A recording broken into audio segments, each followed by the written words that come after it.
It is no secret that here in the United States, we have many problems. We have a lot of these issues, but these issues are facing other issues that, again, just compound all the problems. Now, we're going to address what some of these problems are in just a moment, but the first thing that you need to understand is that right now, all 50 states are fighting for protection, are fighting for their longevity. They're fighting for security here in the United States and within that state's border. That's what they're arguing for right now. Now, when we are moving forward in this year, one of the things that we're about to face is we're going to face the Biden administration against many states. We've already seen it with Texas. We're going to see it with other states, probably California.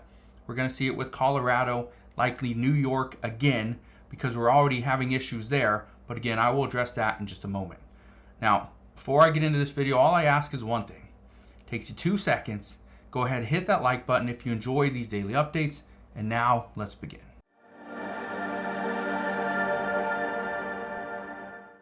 So why do I think California, New York, and even Colorado are going to have issues with the Biden administration? Well, it's actually pretty simple, and it's not my thoughts.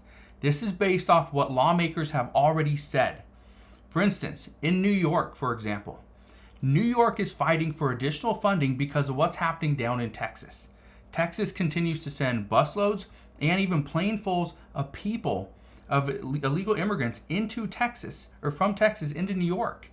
And Texas, even though they're being told don't do this, they continue to do it because Texas says they're not going to be the ones that are paying for all these illegal immigrants when other cities and other states say they're just people. Just let them in. They just want to live a better life. So they're sending them to Texas, or from Texas to New York. They're sending them to Chicago, and they're sending them to Denver. Now, here's why this is going to turn into a bigger issue than before. Initially, lawmakers were talking about tying two bills together. There was Ukraine funding for about $60 billion, and then there was a border security bill. They were going to put those two bills together. Well, this is why it's going to turn into an issue. This is why all 50 states are fighting for protection, because as of right now, according to Speaker Mike Johnson, he says the Ukraine aid and border policy reform are likely to be split. They're not going to try to pass those together. So here's what's going to happen. One of the things that's going to go down is we're going to see all lawmakers fight over this. And some are going to say, oh, we really need that money for Ukraine. Others are going to say, we really need that border security bill.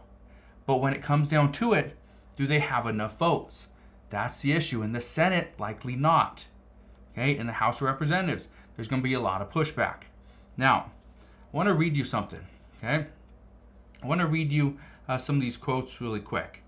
So right here, it says, we have a deal. I think the bigger problem we're trying to solve is whether there are the votes in the Republican conference to pass this.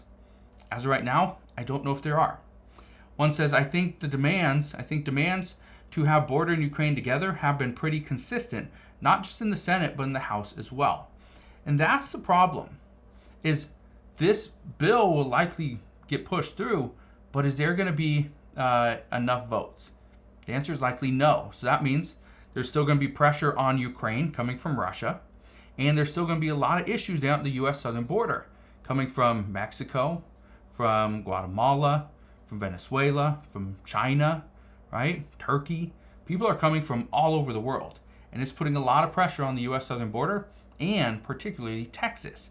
But we now know Arizona and California are starting to feel the effects.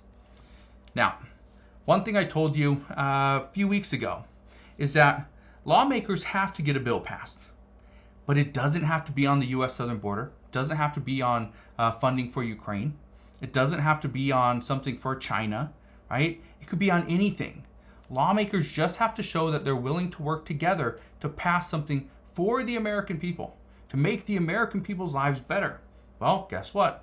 This is what they're expecting. The House is expected to vote on a bipartisan tax bill that expands the child tax credit. That's what we're hearing as of today. The House of Representatives is supposed to get this passed soon. It's going to be for about $78 billion, okay? That's about what we're kind of expecting. It'd be a child tax credit bill. Second one, business deductions. That's what former President Donald Trump is really pushing for as well. Now, with that said, the United States and all 50 states here are fighting for something. Protect our borders. Protect our residents. Okay, protect us. Protect what we have built. That's what they're asking for. Well, just today, look at this. This is top U.S. officials, including the FBI, Christopher Wray, warned Congress of China's hacking powers. That is the big issue. We are now worried about not just what is happening here in the United States and happening abroad, but China attacking us here in the United States using a cyber attack. I want to read you this, okay? Just look at this. It says what they're saying. The threat is not theoretical. This is Jen Easterly, director of the Cybersecurity and Infrastructure Security Agency, said during a House Select Committee just today. This is what she said. She said, this is a world where a major crisis halfway across the planet could well endanger the lives of Americans here at home. Through the disruption of our pipelines, the severing of our telecommunications, the pollution of our water facilities, and the crippling of our transportation modes. These are not just theoretical. They have done many studies, and again, all 50 states are backing the United States and the Biden administration on this one. Protect us from China. Do what we can to protect the United States, our homeland, against other nations. But here's the concern. Right now, the Biden administration is so focused on winning this upcoming election. And again, I don't just want to push this on the Biden administration. It's Democrats, it's Republicans, it's independents, it doesn't matter. Everybody's looking at this upcoming administration and using the current crises as a way to pretty much propel them to that next level. Well, guess what? It's turning into a massive issue because right now, the Biden administration, being that they're the ones in charge, they're the leaders, they have their hands tied. They have their plate is full with so many different issues. They cannot solve these all at once. They have to pick one and keep working it. Pass a bill, make the United States better, and just keep working step by step. The problem is they're trying to do too much and there's too little time. They should have been working on these things many months ago. Well, here's the other issue. We have a potential war on our hands. Because the United States, just the other day, had a very close call with the Houthi missile. They had a very close call. They had to use a certain type of close range weapon system in order to shoot down this and intercept this missile. That was, I think, the first time they've done it. It got so close to the ship. Now, one thing I can tell you though is that these wars over in the Middle East or in the Red Sea, these are making it difficult, making it harder for the Biden administration to go and stop these, go and attack the Houthis, attack Hezbollah, whoever is in charge of for one, the 3 deaths to U.S. troops just this past weekend. It makes it very difficult because even though the Biden administration may want to go and attack these groups, the problem is, according to different reports, he can't. He can't do it for one. It would likely pull us into a war, and that would hurt his election this coming year. The second reason why he cannot do it is because if we do dip into a war and we have an open border, it would be on the Biden administration to shut down the border as quickly as possible to ensure there's not more potential terrorist attacks here on U.S. soil. Again, it's a tough situation. This is why the Biden administration pretty much has their back against the wall. But look at this. President Biden just said, and President Biden's response to the Jordan attack is likely to be powerful, but the U.S. is wary of triggering a wider war with Iran. Now, President Biden said that he knows what his response is going to be. Didn't say what it was, but he says he knows. He has an idea. Well, Iran just warned us that it's going to retaliate after President Biden says he's decided how to respond to the killing of the 3 U.S. soldiers. Again, this is not a good place to be, but this is what's happening. Now, the last thing I just want to warn you of, this is why all 50 states are pretty much fighting for their protection. This is why I want to give you this warning, is because of what is going to happen on Facebook.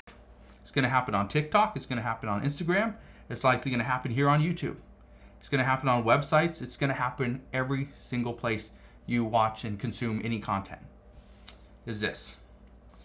According to many, they're saying disinformation poses an unprecedented threat in 2024, and the U.S. is less ready than ever. it is because of this, because of all this misinformation.